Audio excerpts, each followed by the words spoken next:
Buenos días, buenas tardes, buenas noches, comunidad Joel. Nosotros somos la familia Díaz Usme, mi esposa Adriana, tenemos dos hermosas hijas, Gabriela y Sarita. Y quien les habla, Robinson Díaz. A nosotros nos correspondió la parasha Re. Pero primero, mi esposa nos va a colaborar con una oración para comenzar. Padre amado, gracias por permitirnos como familia estar en este momento enseñando tu preciosa Torá. Padre, acompáñanos a través de tu Rúa, guíanos en nuestros pensamientos, en lo que hablamos, que las palabras que digamos y la enseñanza lleguen a muchas personas. Gracias, Padre, por este momento. Guíanos en el nombre de nuestro amado Yeshua HaMashiach. Amén. Amén. Ok. Bueno, la parasha Re, la número 47, corresponde de Deuteronomios 11:26 al 16:17, significa mira. Otras posibles traducciones también es observa atentamente, pon sumo cuidado lo que pongo enfrente tuyo, pon mucha atención. Los temas principales son la bendición y maldición, destrucción de la idolatría. Se establece un lugar como sitio de adoración, Jerusalén. Hay una advertencia también contra los falsos profetas, los alimentos también puros e impuros, año del perdón de las deudas, leyes sobre diezmos y ofrendas y las tres fiestas de peregrinación anual. En esta porción tiene una gran parte de los mandamientos del libro de Devarim, o sea, Deuteronomios. Dicho esto, nos habla de tomar una postura, una decisión entre la bendición y la maldición, como lo dice en Deuteronomios 11:29. Ok. Re dice que significa mira. Yo quiero conducir esta enseñanza precisamente en eso, en mirar, pero no mirar hacia adelante, no mirar lo que nuestros ojos ven enfrente de nosotros, sino mirar en nuestro interior. Entonces, Re dice así: quiero que nosotros hagamos una introspección. Para eso lo llevé en 5 pasos. El primer paso es escuchar y obedecer. Escuchar, Devarim 11:32. Dice, cuiden de obedecer todos los preceptos y las normas que hoy les mando. Para nosotros obedecer, primero debemos escuchar. Escuchar atentamente, interiorizar, aprender, contextualizar el mandamiento para posteriormente ponerlo en práctica. De este modo, solamente de este modo, nosotros podemos lograr avanzar. Rashi, ¿qué dice al respecto de el capítulo 11, verso 27 de Devarim? Bendición si obedecemos los mandamientos que yo, Adonai su Elohim, hoy les mando obedecer. Dice Rashi, la bendición solo vendrá a ti con la condición de que prestes atención a los mandamientos. Entonces es eso, es primero escuchar para poder obedecer. Segundo, destruir la idolatría.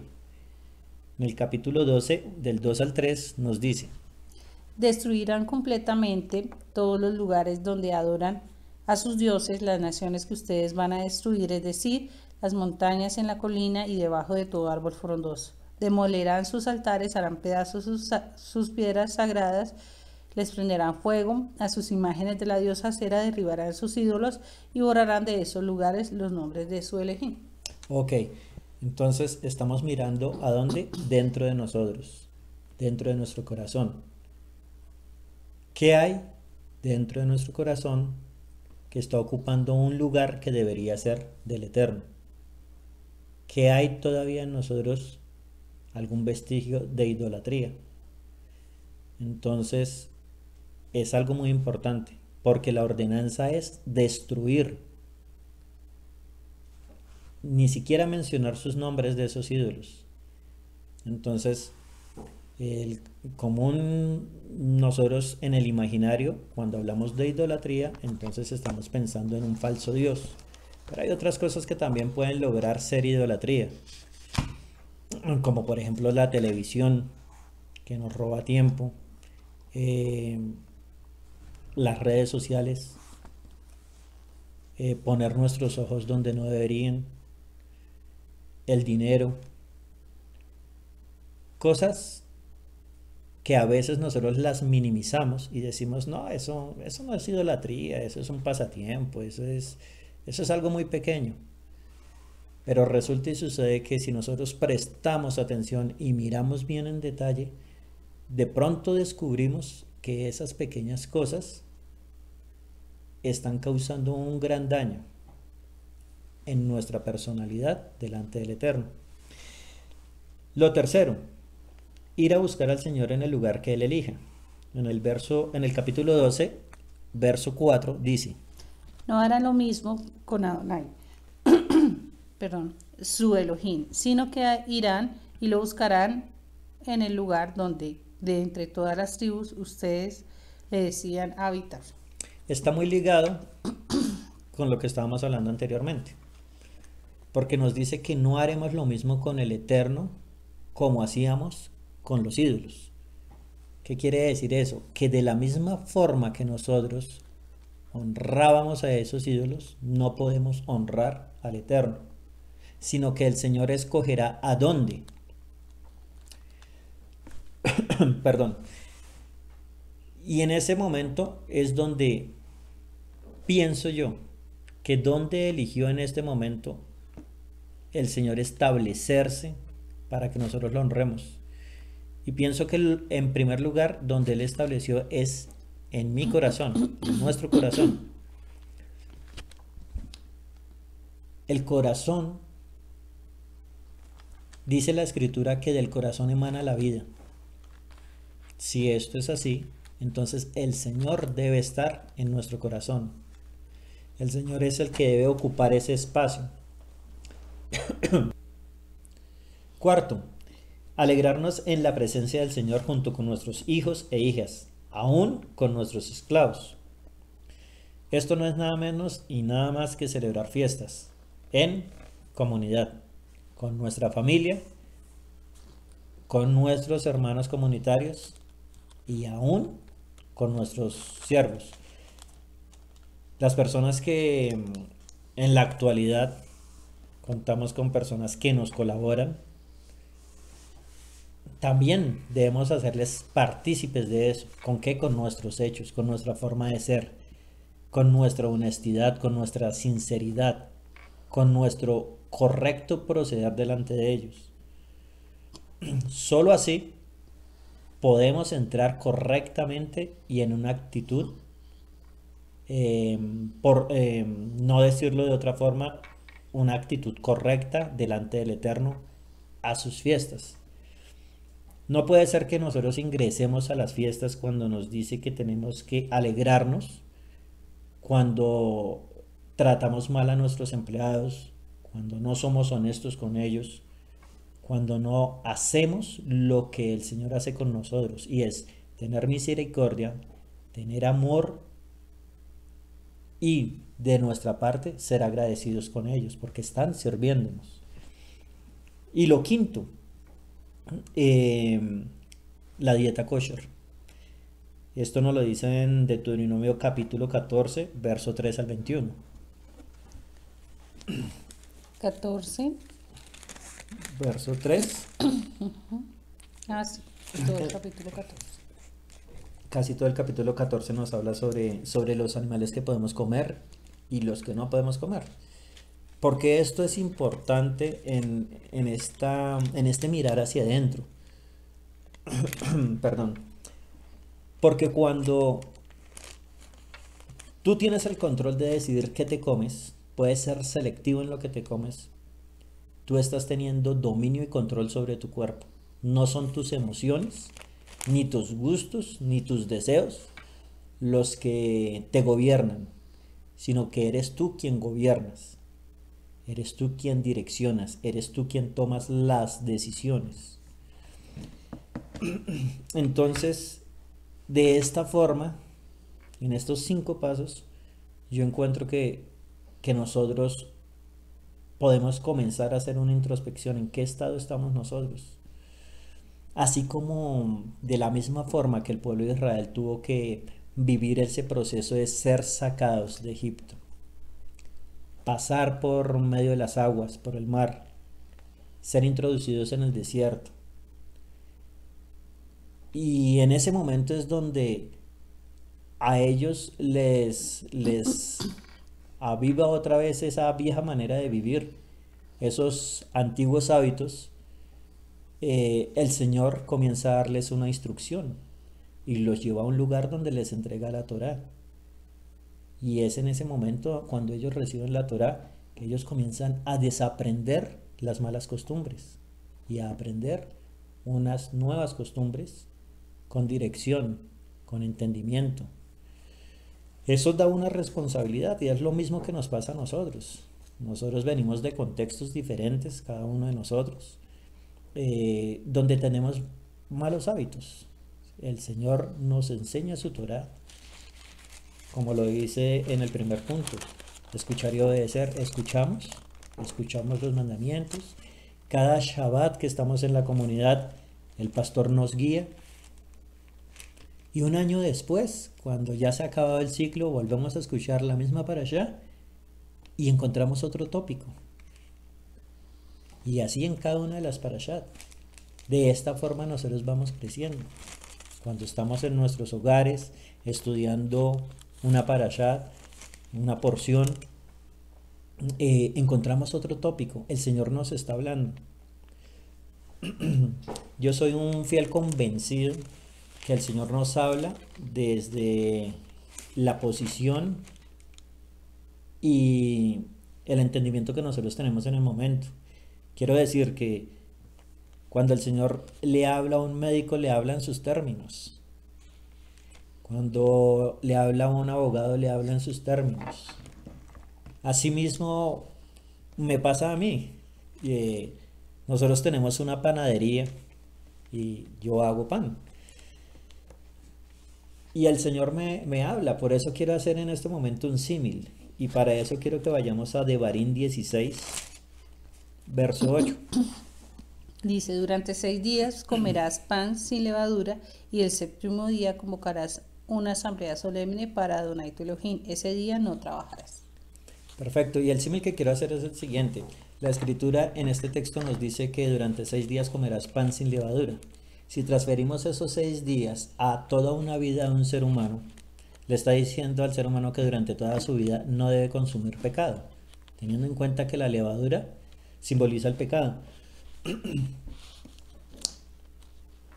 La pregunta sería: las personas que venimos de contextos y que ya tenemos viejas costumbres, o sea, venimos con levadura,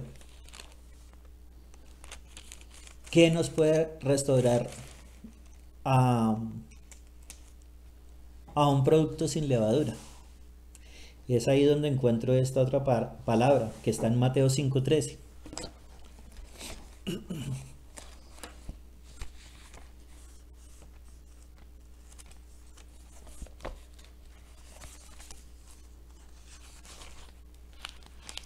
Mateo 5:13 dice: ustedes son la sal de la tierra, pero si la sal se vuelve insípida, ¿cómo recobrará su sabor? Ya no sirve para nada, sino para que la gente la deseche y la pisotee. Ok, continuando con el símil, la masa es el producto que el panadero utiliza agregando diferentes ingredientes. Las personas que saben hacer pan entienden y conocen que cuando la sal tiene contacto con la levadura pierde sus propiedades, es decir, se inhibe. Esto significa que el pan o esa masa no leuda. Si nosotros somos una masa que ya trae levadura, o sea, está contaminada, ¿qué puede restaurar esa masa? ¿Qué nos puede restaurar a nosotros? La sal. Bueno, ¿cuál vendría a ser la sal? La escritura dice que ustedes son la sal, nosotros somos la sal. Pero ¿cómo llegamos a ser sal? Sencillo. Cuando nosotros escuchamos mandamientos, los interiorizamos, los aplicamos en nuestra vida de la forma correcta, entonces nosotros nos volvemos sal. Si no hacemos eso, entonces viene a pasar lo que dice la segunda parte de ese verso, que dice que la sal pierde su sabor, se vuelve insípida y no sirve para nada. Entonces, si nosotros estamos llamados a ser sal, quiere decir que nuestra misión día a día es enterrar ese viejo hombre, dejar esos hábitos de antaño y desarrollar, darle forma y vida a los nuevos hábitos. Dice la escritura que la fe sin obras es muerta.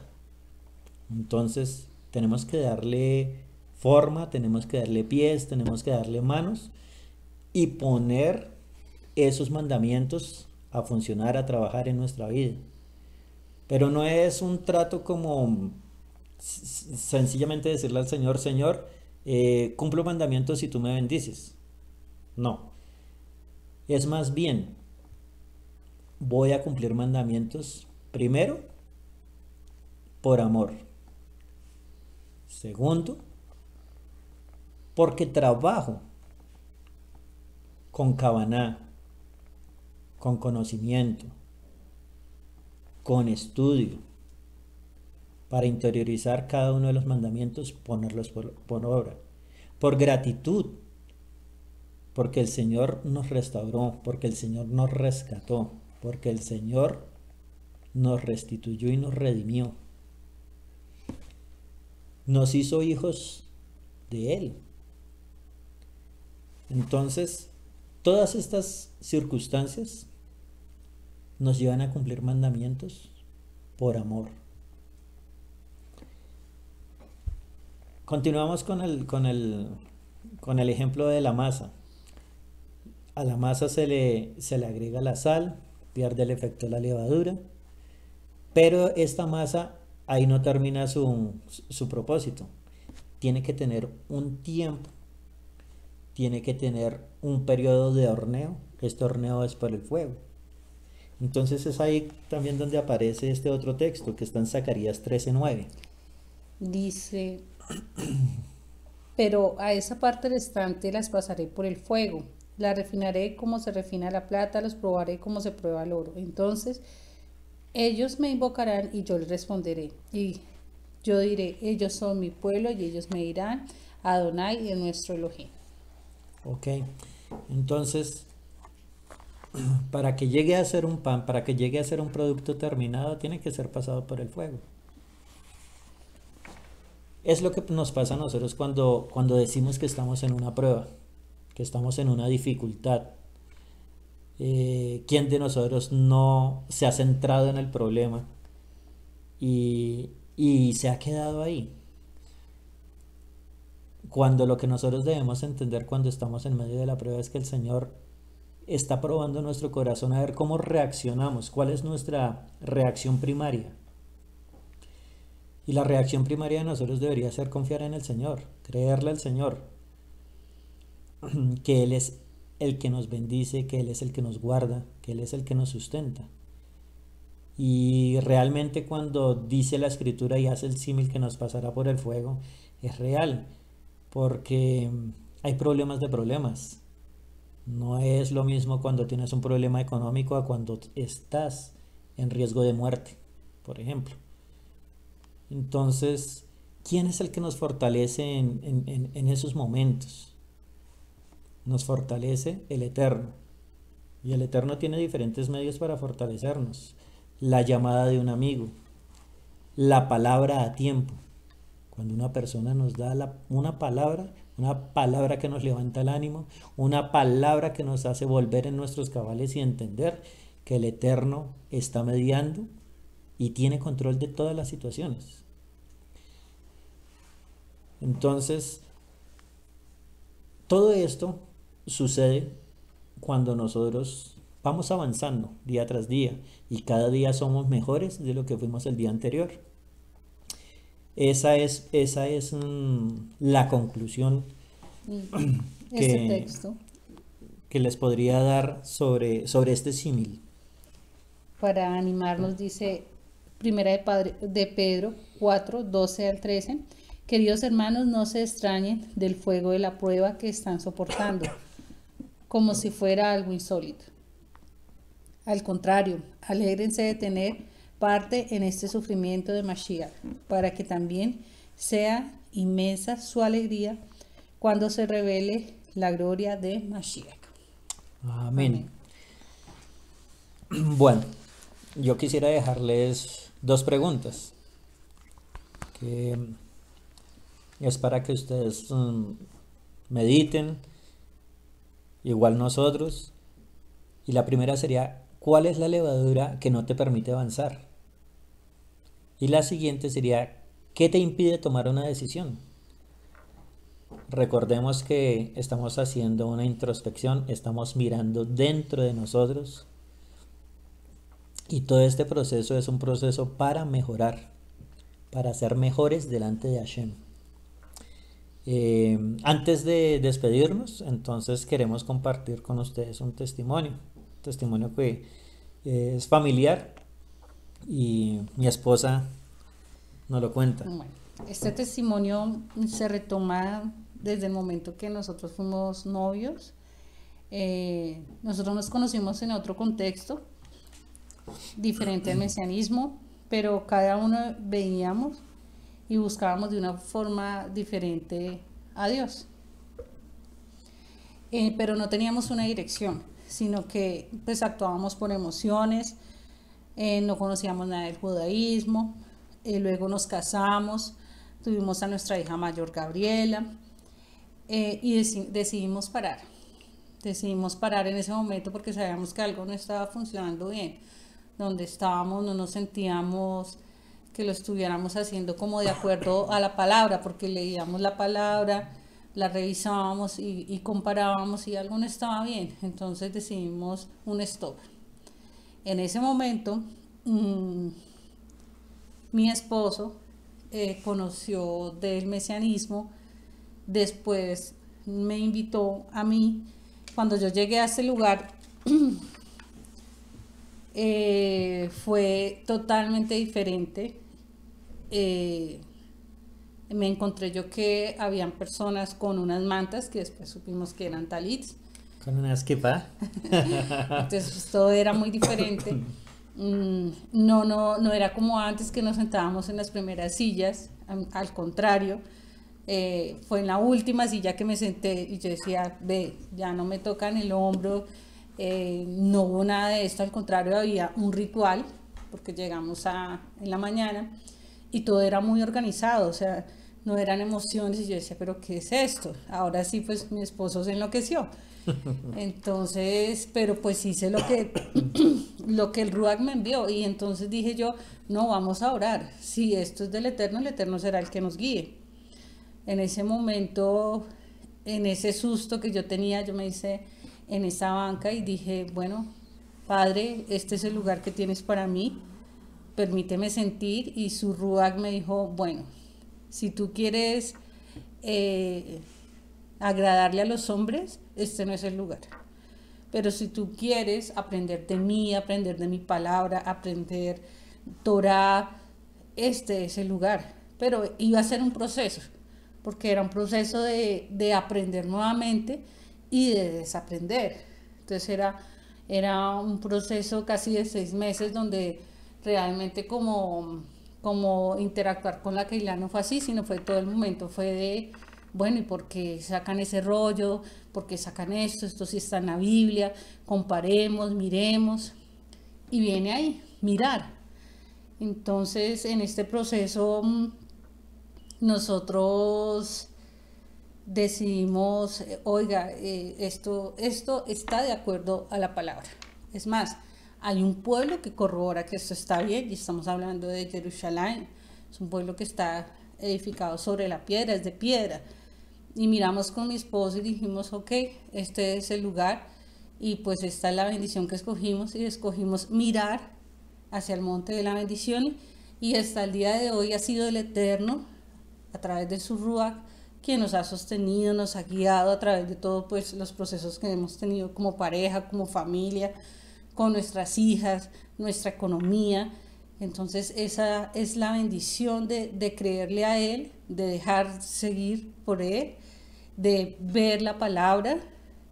Entonces ha sido muy bonito conocer del mesianismo, del judaísmo. Perfecto, sí.